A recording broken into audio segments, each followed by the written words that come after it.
El Imperio hitita se originó cerca del siglo XVIII a.C. Hattusilis fue el verdadero fundador del Imperio hitita. Conquistó las ventosas mesetas de Anatolia al sur de su nueva capital y luego guió a su ejército a lo largo de la barrera rocosa de las montañas del Taurus hasta la costa meridional de Turquía. Seguidamente, sus fuerzas marcharon hacia el este para apoderarse de las ciudades del norte de Siria, gobernadas por los reyes de Alepo, una de las más poderosas ciudades sirias. Su nieto, Mursilis I, coronó los logros de su abuelo conquistando la propia Alepo. Mursilis siguió hacia el este a lo largo del Éufrates, penetró en Mesopotamia y saqueó la gran ciudad de Babilonia. No obstante, esta orgullosa victoria le costaría cara a los hititas. Mientras regresaban por la misma ruta, las exhaustas tropas hititas fueron atacadas y rodeadas por los hurritas, una feroz raza guerrera de la región del Éufrates superior. Asimismo, Mursilis siendo asesinada en la guerra por su propio Quiña. Los reyes hititas posteriores no consiguieron controlar las tierras conquistadas por Mursilis y también ellos cayeron en manos de los hurritas. Entonces, en 1375 a.C., un joven y energético rey llamado Sufiluliumas dio comienzo a un nuevo y glorioso capítulo de la historia hitita. Mediante una combinación de fuerza militar y astuta política, Sufiluliumas consiguió crear un gran imperio formado a base de muchos reinos pequeños. Cada uno de estos reinos estaba gobernado por un vasallo que juraba lealtad política y obediencia al rey hitita. A la muerte de Sufiluliuma en 1322 le sucedió Arunwanda II, pero este murió a causa de una epidemia un año más tarde, ocupando el trono su hermano mayor, Mursili II. Tan pronto como accedió al trono, se vio obligado a mantener por las armas el legado de su padre.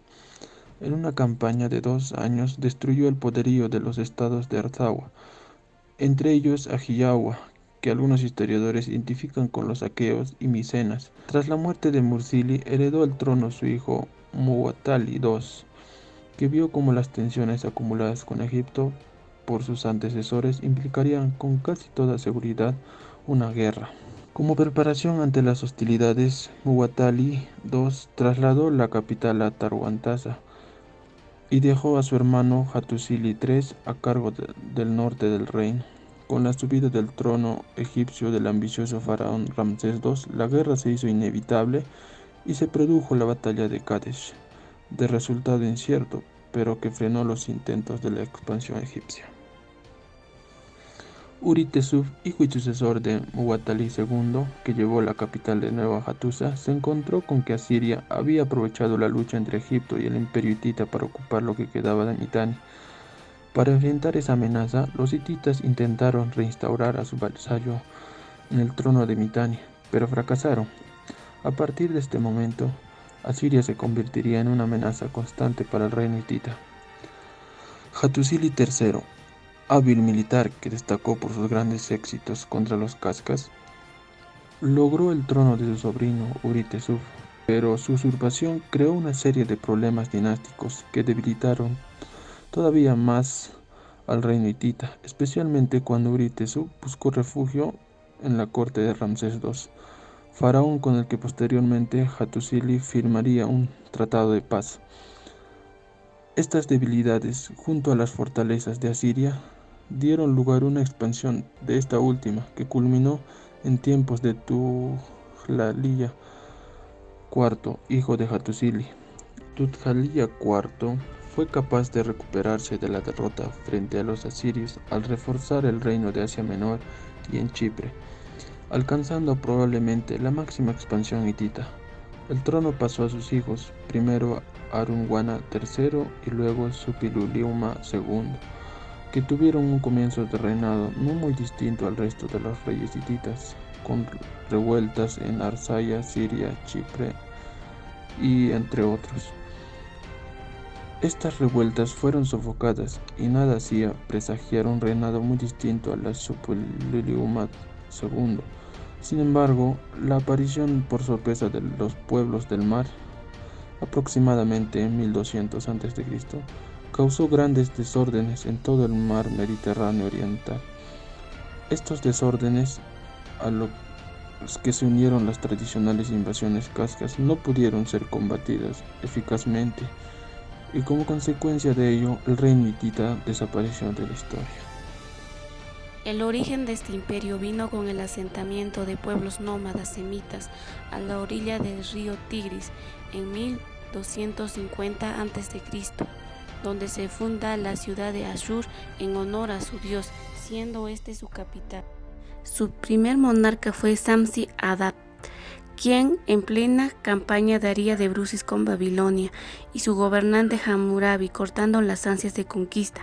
Pero más tarde el rey Tukulti-Ninurta I conquista Babilonia y lo convierte en su provincia.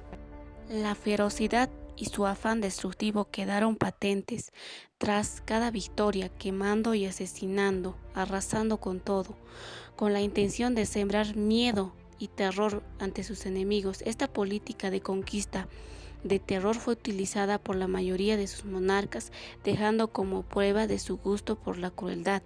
Así conquistaron, expandiendo su territorio hasta Memphis, Egipto, Tebas y Susan.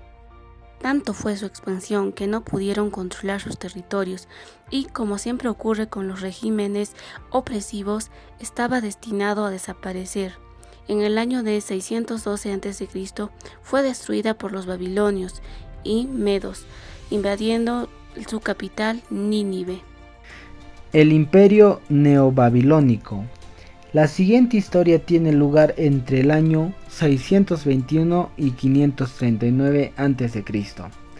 Babilonia resurgió con los caldeos, otra tribu semita, cuando fue refundada por su rey Nabopolassar a fines del siglo VII, siendo este rey el que luchó junto al reino de los medos para destruir al imperio asirio.